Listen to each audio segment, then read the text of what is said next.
Evolution classes, let's evolve too. आज हम start करेंगे part 2 of nutrition in animals. But इसको वीडियो को देखने से पहले मैं आपको सजेस्ट करना चाहूंगा कि आप पार्ट 1 अगर आपने नहीं देखा है तो जरूर देखें, मैंने लिंक डिस्क्रिप्शन में दे दिया है। So without wasting any time let's roll the intro.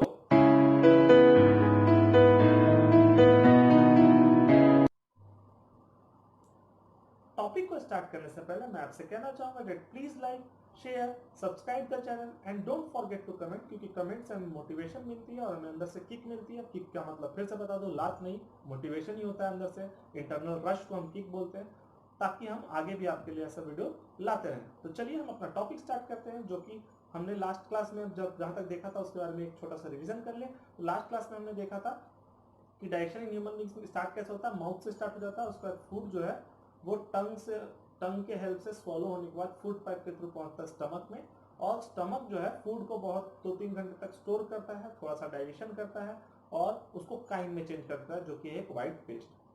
अब क्या है, फूड का जो डाइजेशन है वो स्टमक में जो होता है वो प्रोटीन का डाइजेशन होता है। आपने माउथ में मैंने आपको बताया था कार्बोहाइड्रेट का कुछ डाइजेशन होता है, और स्टमक में जो है वो प्रोटीन का डाइजेशन होता है। वो डाइजेशन हो इसलिए पाता है क्योंकि स्टमक के जो वॉल्स होते हैं, वॉल्स मतलब उसका जो मस्कुलर और पार्ट है स्टमक का, वो 3 सिक्रीशन करता है। सबसे पहला है म्यूकस, फिर है हाइड्रोक्लोरिक एसिड एंड तीसरा है डाइजेस्टिव जूसेस। तो म्यूकस जो है वो जो है स्टमक के वॉल को हाइड्रोक्लोरिक एसिड के बैड इफेक्ट से बचाता है। देखिए एसिड है, उसमें बर्निंग प्रॉपर्टी का हो सकता है, जला दे या फिर नुकसान पहुंचाए हमारे स्टमक के वॉल्स को, तो उससे जो है वो म्यूकस हमारे स्टमक को बचाता है। So mucus protects the inner lining of stomach from the bad effects of hydrochloric acid. अब हाइड्रोक्लोरिक एसिड का काम क्या है? So hydrochloric acid kills the microbes that enters into the stomach along with the food. Food के साथ जो microbe जो है हमारे स्टमक में इंटर कर गए हैं, उसको जो किल करता है वो है हाइड्रोक्लोरिक एसिड। और हाइड्रोक्लोरिक एसिड जो है वो मीडियम प्रोवाइड करता है, एसिडिक मीडियम, ताकि डाइजेस्टिव जूसेस जो है वो अच्छे से काम कर पाए। क्लियर है दोस्तों? एंड लास्टली जो डाइजेस्टिव जूसेस हैं वो क्या करते हैं, वो प्रोटीन के डाइजेशन में हेल्प करते हैं, वो प्रोटीन डाइजेशन एक्चुअली करते हैं। ठीक है, स्टमक क्या करता है, इसी पार्शियली डाइजेशन, देखिए अभी सब कुछ डाइजेस्ट नहीं हुआ, सिर्फ प्रोटीन का पार्ट डाइजेशन होना शुरू हुआ है, तो हम इसको बोलेंगे पार्शियली डाइजेशन, मतलब आधा अधूरा, अभी पूरा नहीं हुआ है, अभी आधा अधूरा है। ठीक है, तो the partially digested food is then pass to the stomach by, stomach से पास होकर के पहुंच जाता है स्मॉल इंटेस्टाइन में।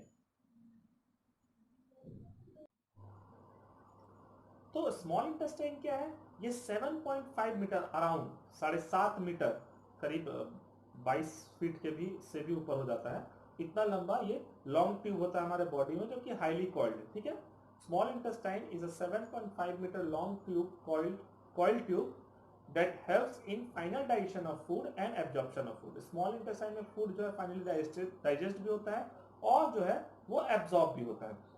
तो ये हो कैसे पाता है, तो होता कुछ यूं है कि लिवर और पेनक्रियास से सिक्रीशंस आता है। अब लिवर और पेनक्रियास क्या है, तो वन बाय वन उसके बारे में जान लेते हैं, जो कि मैंने आपको ग्लैंड्स के बारे में बताया है पिछले पार्ट में, कि ग्लैंड्स भी होते हैं, जिसमें हमने सैलिवरी ग्लैंड के बारे में पढ़ चुका है। अब हम देखेंगे लिवर के बारे में। तो liver is the largest gland of the body of red brown colour, वो रेड ब्राउन कलर का होता है liver, present in the upper abdomen in the right side, वो इस साइड, चेस्ट के नीचे वाले रीजन को हम बोलते हैं एब्डोमेन। तो एब्डोमेन में राइट साइड पाया जाता है लिवर।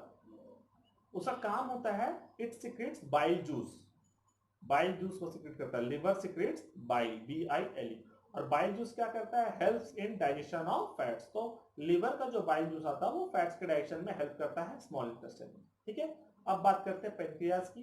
तो पेनक्रियास जो है that secretes a juice called pancreatic juice, वो पेनक्रियाटिक जूस भेजता है, और साथ में दोनों सिक्रीशन साथ में आते हैं, बाइल और पेनक्रियाटिक जूस के जो सिक्रीशन है वो एक ही रास्ते से पहुंचते हैं, कह सकते हैं स्मॉल इंटेस्टाइन में।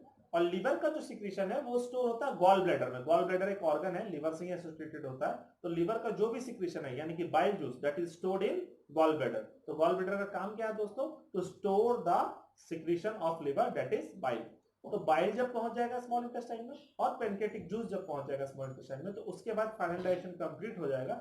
Means carbohydrate will be converted into glucose और simple sugar, protein will be converted into acids, amino acids, and fat will be converted into fatty acids and glycerol। ठीक है दोस्तों, क्या होगा, जब लिवर से सिक्रीशन आएगा बाइल जूस, और पेनक्रियास से सिक्रेशन आएगा पेनक्रियाटिक जूस, तो स्मॉल इंटेस्टाइन में वो लोग अलग अलग से एक्ट करेगा।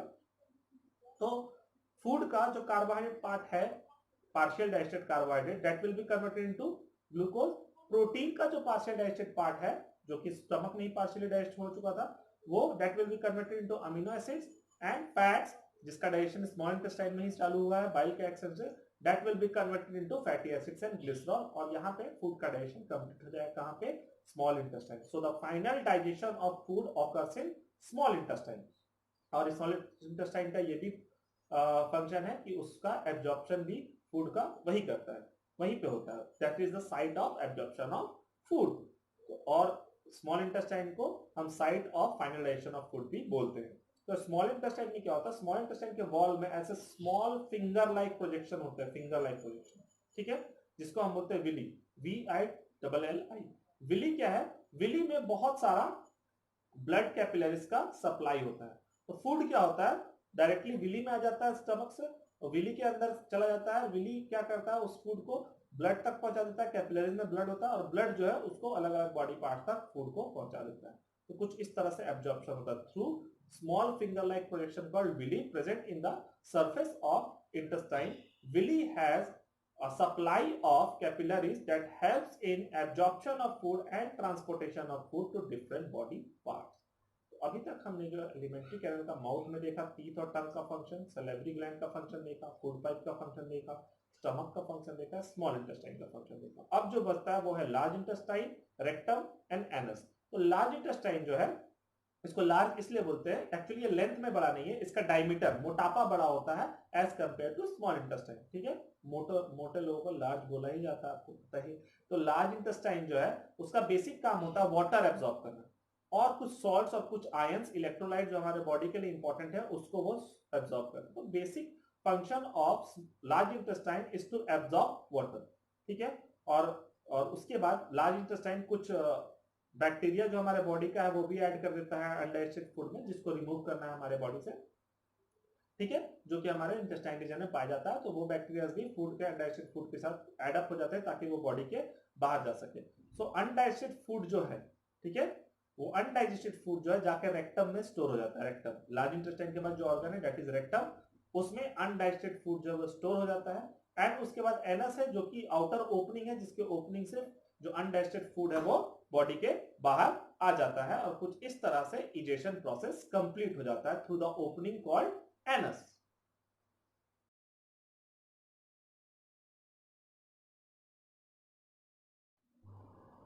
तो चलिए अब हम बात करते हैं nutrition in grass eating animals के बारे में, या फिर काउ बफेलो में। बेसिकली उनके फूड में जो ज्यादा कंटेंट होता है वो होता है ग्रास का, ठीक है, और उनका प्रोसेस ऑफ डाइजेशन बिल्कुल अलग है ह्यूमन के प्रोसेस ऑफ डाइजेशन से। ऐसा इसलिए, देखिए, ग्रास में जो कार्बोहाइड्रेट पाया जाता है that is called cellulose. Plants में, वैसे हर प्लांट में पाया जाता है, तो ग्रास में जो बेसिकली कार्बोहाइड्रेट पाया जाता है वो है सेल्यूलोज। और human and many other animal can not digest cellulose. Human और बहुत सारे ऐसे भी एनिमल्स हैं जो सेल्यूलोज डाइजेस्ट नहीं कर सकते, ठीक है, क्योंकि सेल्यूलोज का जो डाइजेशन प्रोसेस है वो थोड़ा लंबा भी है, ठीक है। तो हम अगर बात करेंगे, आपने काउ और बफेलो को देखा होगा, वो बैठ करके जब रेस्ट करते थे तो भी उनका मुंह चलता रहता है, और माउथ में जो है मिल्की मिल्की माउथ हुआ रहता है उनका, और उसमें लगता है कि कुछ सलाइवा उनका निकल रहा है, ठीक है। एक्चुअली वो जो प्रोसेस है वो डाइजेशन का ही पार्ट है उनके प्रोसेस का। वो बैठ करके, हिंदी में उसको बोलते हैं जुगाली करना, ठीक है। तो आपको भी जुगाली करनी चाहिए, लेकिन पढ़ाई की, जो आप पढ़े हैं वो रोज रात को जुगाली कीजिए उसका, मतलब दोबारा उसे याद कीजिए या फिर दोहराइए आपने जो पढ़ा है, तो आप कभी नहीं भूलेंगे। तो होता क्या है, अगर हम देखेंगे कि फूड जो है ना, बेसिकली क्या होता है, जब फूड प्रोवाइड किया जाता है किसी भी काउ बफेलो को, तो वो क्विकली डायरेक्टली उसको स्वॉलो कर जाता है, घुट जाता है, और जा करके स्टोर हो जाता है उसके स्टमक के पहले चेंबर में, जिसका नाम है रूमेन, ठीक है। यहीं से नाम पड़ा है इनका रूमिनेंट्स, क्योंकि इनमें रूमेन पाया जाता है, एक अलग टाइप का स्टमक चेंबर है। तो ये क्या कहते हैं, डायरेक्टली स्वॉलो कर जाते हैं फटाफट, ठीक है, और रूमेन में जाकर के स्टोर होता है। वो फूड रूमेन के बाद पहुंचता है सेकेंड चेंबर में, जिसको बोलते हैं हम रेटिकुलम। सेकेंड चेंबर में पहुंचता है रेटिकुलम, और जब वो रेस्टिंग फेज में होते हैं तो रेटिकुलम से फूड वो अपने माउथ में बुला करके उसको चू करते हैं। जो वो फूड जो पार्शियल डाइजेस्टेड फूड है, जो रेटिकुलम और रूमेन प्रेजेंट है, उसको हम बोलते हैं कर्ड, CUD, कर्ड। और कर्ड को फिर वो करते हैं दोबारा चबाते हैं। तो the process of chewing the cud is called rumination. जुगाली को इंग्लिश में बोलते हैं रूमिनेशन। तो मौसम थोड़ा बिगड़ गया दोस्तों, तो लाइटिंग को थोड़ा एडजस्ट करना पड़ा है, तो उसके लिए लाइटिंग अगर आपको समझ में ना आ रहा हो तो उसके लिए थोड़ा सा एडजस्ट कीजिएगा, ठीक है। तो उसके बाद जो है हमने अभी तक देखा कि फूड जो है वो रेटिकुलम से माउथ में आ जाता है, ठीक है। और उसके बाद जुगाली जो होता है उसको रूमिनेशन बोलते हैं। The process of chewing the cud is called rumination. तो एनिमल्स रूमिनेशन करने के बाद मीन्स जो पार्शियली डाइजेस्टेड फूड है उसको अपने सलाइवा से मिक्स करते हैं। सलाइवा से मिक्स करने के बाद उसको पल्पी फूड बना देते हैं, मीन्स चिपचिपा टाइप का फूड बना देते हैं, और फिर उसको घोट जाते हैं। तो जब इस बार ये घोटते हैं तो वो जाता है तीसरे फूड चेंबर में जिसका नाम है ओमेशम, ठीक है। सबसे पहले रूमेन, जिसमें पहली बार वो जब घोटते तो रूमेन, उसके बाद रूमन से फूड जाता है रेटिकुलम में, रेटिकुलम से वापस से माउथ में, माउथ में वो दोबारा चू करते हैं, फिर माउथ से पहुंचता है ओमेशम। ओमेशम सबसे स्मॉलेस्ट चेंबर है रूमिनेंट्स के स्टमक का, बेसिकली 4 चेंबर होता है, तो थर्ड है और सबसे स्मॉलेस्ट है। ओमेशन से फिर फूड जाता है एबोमेशन, जिसको हम बोलते हैं ट्रू स्टमक। वो उसका ट्रू स्टमक है, असली स्टमक, जहां पे डाइजेस्टिव जूसेज होते हैं और फूड से वो मिक्स होकर के, जैसा फूड डाइजेशन ह्यूमन बींग्स में होता है वैसे ही बहुत सारा डाइजेस्टिव जूसेज अलग अलग जो काव में पाया जाता है उसके फूड के डाइजेशन के लिए वो उस पर एक्ट करता है और फूड डाइजेशन कंप्लीट हो जाता है। साथ ही साथ फिर फूड का जो एब्जॉर्प्शन है और वो स्मॉल इंटेस्टाइन में और लार्ज इंटेस्टाइन में उसका जो है वाटर का एब्जॉर्प्शन है। मतलब प्रोसेस बिल्कुल सेम है, कुछ अलग नहीं है, बस आगे स्टमक जो है इसका 4 चेंबर में वो इस तरह से बटा हुआ। मैं स्टार्टिंग से बता रहा हूँ, ध्यान से सुनिएगा।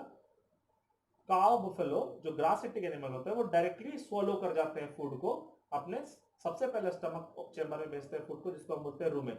रूमेन के बाद फूड पहुंचता है रेटिकुलम में, और रेटिकुलम से जो इस पार्शियली डाइजेस्टेड फूड है जिसको हम कर्ड बोलते हैं, कर्ड जाता है, सीओडी कर्ड जाता है उनके माउथ में, जिसको वो दोबारा से चबाते हैं, ठीक है। The process of chewing the cud is called rumination.